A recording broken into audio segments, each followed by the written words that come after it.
Hello friends, आज हम लोग क्लास 10th के लिए एक चैलेंजिंग वीडियो को करने वाले हैं जिसमें 10 ऑब्जेक्टिव रहेगा। आप लोग को 10 में 9 ऑब्जेक्टिव सही करना है, यही है चैलेंज।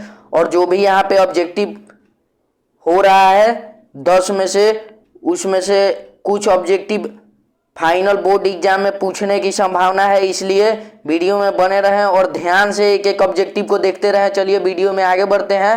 तो क्वेश्चन फर्स्ट कहता है सौर सेल सौर ऊर्जा को किस ऊर्जा में रूपांतरित करता है। तो सौर सेल सौर ऊर्जा को प्रकाश ऊर्जा में रूपांतरित करता है, गतिज ऊर्जा में रूपांतरित करता है, विद्युत ऊर्जा में रूपांतरित करता है या ताप ऊर्जा में रूपांतरित करना है। तो आपको बताना है सौर सेल सौर ऊर्जा को किस रूप में रूपांतरित करता है, किस ऊर्जा में। तो विद्युत ऊर्जा में रूपांतरित करता है, इसलिए option C is the right answer हो जाएगा। ओके, 2 नंबर क्वेश्चन कहता है सोना की परमाणु संख्या कितनी होती है। ये क्वेश्चन बहुत ही हाईलाइटेड क्वेश्चन है। इसके बाद जो 3 क्वेश्चन करवाने वाले हैं ये हाईलाइटेड क्वेश्चन है, बार बार एग्जाम में पूछ चुका है, इस बार भी पूछ सकता है 2023 के बोर्ड एग्जाम में। तो क्वेश्चन कहता है सोना की परमाणु संख्या कितनी होती है। तो सोना की परमाणु संख्या 79 होती है, 79 यानी। ओके, 3 नंबर क्वेश्चन कहता है लोहा की परमाणु संख्या कितनी होती है। तो ये भी क्वेश्चन हाईलाइटेड क्वेश्चन कितना बार पूछ चुका है। तो लोहा की परमाणु संख्या 26 होती है। फ्रेंड्स, वीडियो के एंड में आप लोग को कमेंट बॉक्स में बताना है कि आप लोग का कितना ऑब्जेक्टिव क्वेश्चन सही हुआ, क्योंकि ये चैलेंजिंग वीडियो है और आप लोग को चैलेंज एक्सेप्ट करना है।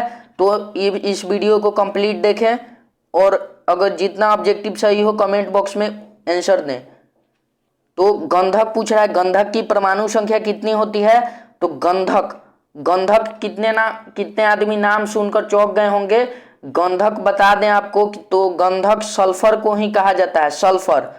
तो सल्फर की परमाणु संख्या बेसिकली होती है कितनी, 17। तो गंधक और सल्फर दोनों नाम एक ही हैं, तो गंधक की परमाणु संख्या 17 होती है। ओके, क्वेश्चन कहता है चींटी के डंक में कौन सा अम्ल पाया जाता है। तो चींटी के डंक में मेथेनोइक अम्ल पाया जाता है। चींटी के डंक में कौन अम्ल पाया जाता है, मेथेनोइक अम्ल। कोई अगर ये सोचा होगा कि फार्मिक अम्ल मेथेनोइक अम्ल के जगह पे, तो वो भी सही होगा, क्योंकि मेथेनोइक अम्ल को ही फार्मिक अम्ल कहा जाता है। ओके, तो इसलिए चींटी के डंक में मेथेनोइक अम्ल होता है जिसे फार्मिक अम्ल भी कहा जाता है। 6 नंबर क्वेश्चन है अपना, कहता है रक्त एक प्रकार का है। तो आपको बताना है रक्त एक प्रकार का क्या है, उत्तक है, कोशिका है, द्रव है या इनमें से कोई नहीं। तो आपको बता दें एक बहुत ही मिथ दूर होने वाला है इस क्वेश्चन में कि द्रव्य मतलब आप लोग समझते होंगे लिक्विड। द्रव्य मतलब आप लोग क्या समझते होंगे, तो लिक्विड। अधिकतर लोग द्रव्य मतलब लिक्विड समझता होगा, लेकिन द्रव्य मतलब होता है पदार्थ और द्रव मतलब होता है लिक्विड। ओके, तो ये मिथ आप लोग का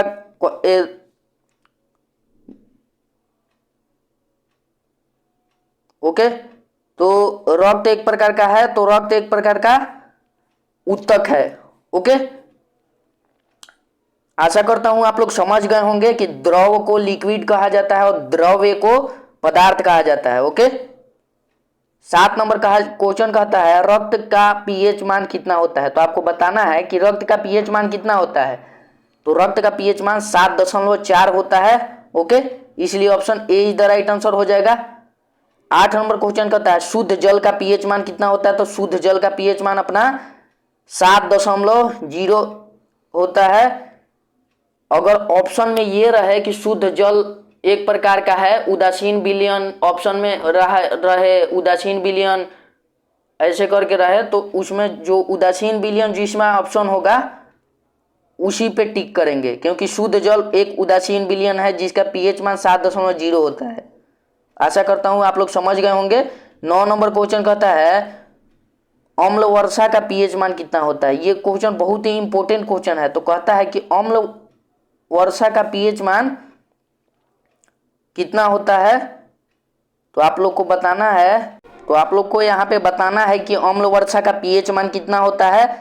तो अम्ल वर्षा का पीएच मान 5.5 होता है, लेकिन यहाँ पे ऑप्शन में दिया गया है 7.4, 6.0, 7.2 और 7.0। ओके, तो यहाँ पे 5.5 के करीब कौन है, तो 6.0, इसलिए हम अगर बी पर ही यहाँ पे टिक करेंगे। ओके, अगर क्वेश्चन पूछे तो अगर 5.5 दिया रहे ऑप्शन में तो 5.5 पे ही टिक करेंगे। ओके, आशा करता हूँ आप लोग समझ गए होंगे। तो बढ़ते हैं आगे के क्वेश्चन पे। तो 10 नंबर और अपना लास्ट क्वेश्चन कहता है कि मछली के हृदय में कितने चेंबर पाए जाते हैं। ये भी पूछ सकता है मछली के हृदय में कितने कोष्ठक पाए जाते हैं, कितने कोष्ठक पाए जाते हैं। तो मछली के हृदय में 2 कोष्ठक पाए जाते हैं या 2 चेंबर पाए जाते हैं। मनुष्य के हृदय में 4 चेंबर पाए जाते हैं और मछली के हृदय में 2 चेंबर पाए जाते हैं। ओके, तो यहाँ पे जो भी ऑब्जेक्टिव कराया गया है ये 2023 बोर्ड एग्जाम में पूछने की संभावना है। अब आपका कितना ऑब्जेक्टिव सही हुआ ये कमेंट बॉक्स में जरूर बताएं। मिलते हैं अगले वीडियो में।